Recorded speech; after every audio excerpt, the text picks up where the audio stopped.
प्यारे बहनों और भाइयों, जय मसीह की।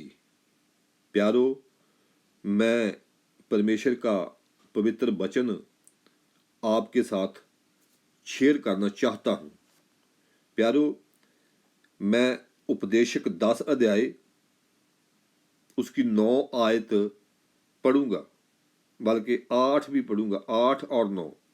उपदेशक 10 उसकी 8 और 9 आयत, जहाँ लिखा है, जो गड्ढा खोदे वह उसमें गिरेगा, और जो बाड़ा तोड़े उसको सांप डसेगा, जो पत्थर फोड़े वह उससे ही घायल होगा, और जो लकड़ी काटे उसे उसी से डर होगा।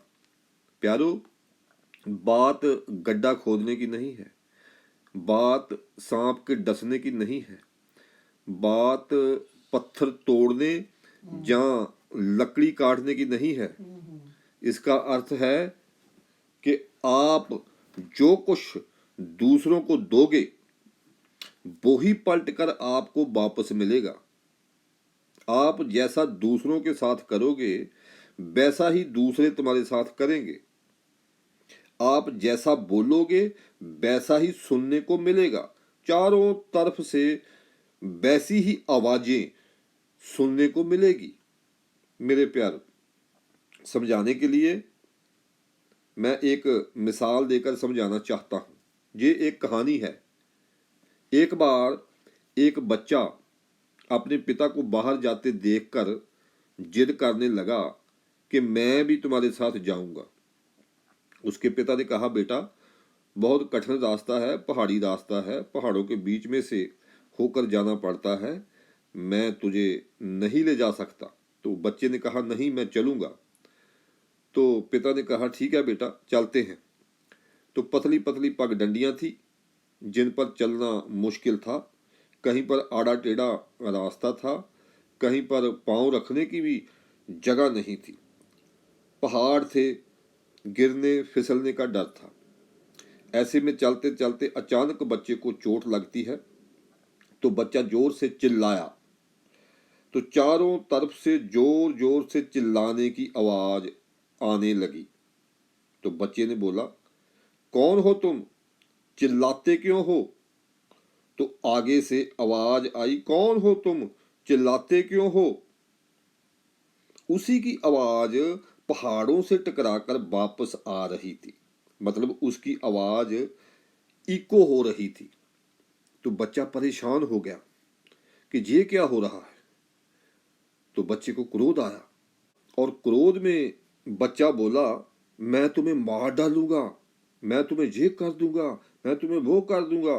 तो आगे से आवाज आई, मैं तुम्हें मार डालूंगा, मैं तुम्हें ये कर दूंगा, मैं तुम्हें वो कर दूंगा। तो बच्चा बोला, तुम बहुत बुरे हो, तुम अच्छे नहीं हो। तो आवाज आई, तुम बहुत बुरे हो, तुम अच्छे नहीं हो। बच्चा क्रोध से परेशान हो रहा है, घबरा रहा है। तो ये देखकर उसके पिता को समझ आ गया, और वो हंसने लगा कि बच्चे के दिमाग में क्या चल रहा है। तो पिता ने कहा, बेटा इधर आओ। तो बच्चा पिता के पास गया। तो पिता ने बच्चे को समझाने के लिए, जैसे बच्चा आवाज दे रहा था, तो बच्चे को समझाने के लिए पिता ने बोला, मैं तुमसे बहुत प्यार करता हूँ। तो चारों तरफ से आवाज आई कि मैं तुमसे बहुत प्यार करता हूँ।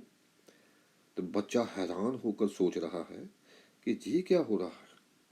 तो पिता ने फिर बोला, तुम बहुत अच्छे हो। चारों तरफ से आवाज आती है, तुम बहुत अच्छे हो। तो बच्चा हैरान है और पूछता है, ये क्या?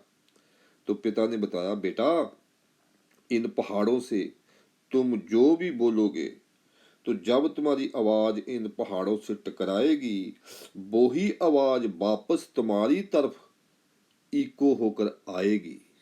सो तुम्हारी ही आवाज हर तरफ टकराकर तुम्हारे ही पास वापस आ रही है। तो ये कोई और नहीं है, ये तुम ही हो। जो कुछ तुम बोलोगे तुम्हें वो ही सुनने को मिलेगा। तुम बुरा बोलोगे तुम्हें बुरा ही सुनने को मिलेगा। तुम अच्छा बोलोगे तो तुम्हें अच्छा ही सुनने को मिलेगा। अगर तुम किसी को दुख दोगे तो तुम्हें भी दुख ही मिलेगा। अगर तुम किसी को खुशी दोगे और शांति दोगे तो तुम्हें भी खुशी मिलेगी और शांति मिलेगी। अगर तुम किसी का मन दुखाने वाली बातें करोगे तो तुम्हारा मन दुखने वाली बातें तुम्हें सुनने को मिलेगी। मतलब जो तुम दूसरों को दोगे वो ही तुम्हें वापस मिलेगा। प्यारो, बहुत बार हम दूसरों को इल्ज़ाम देते हैं कि फलां ने मुझे ये कह दिया, फलां ने मुझे वो कह दिया, पर असल में हमारी अपनी ही आवाज़ दूसरों से टकराकर वापस हमारी तरफ आ रही होती है। प्यारो, ये सब दुनियावी बातें हैं, ये शैतान करवाता है, ये शारीरिकता की बातें हैं और ये शैतान का काम है। शैतान इंसान से ये करवाता है। वचन कहता है इंसान जो बोएगा वो ही काटेगा। अगर शारीरिकता की बुरी बातें बोएगा तो विनाश को काटेगा, और अगर आत्मिक बातें करेगा तो हमेशा का जीवन काटेगा, हमेशा का जीवन पाएगा। आमीन।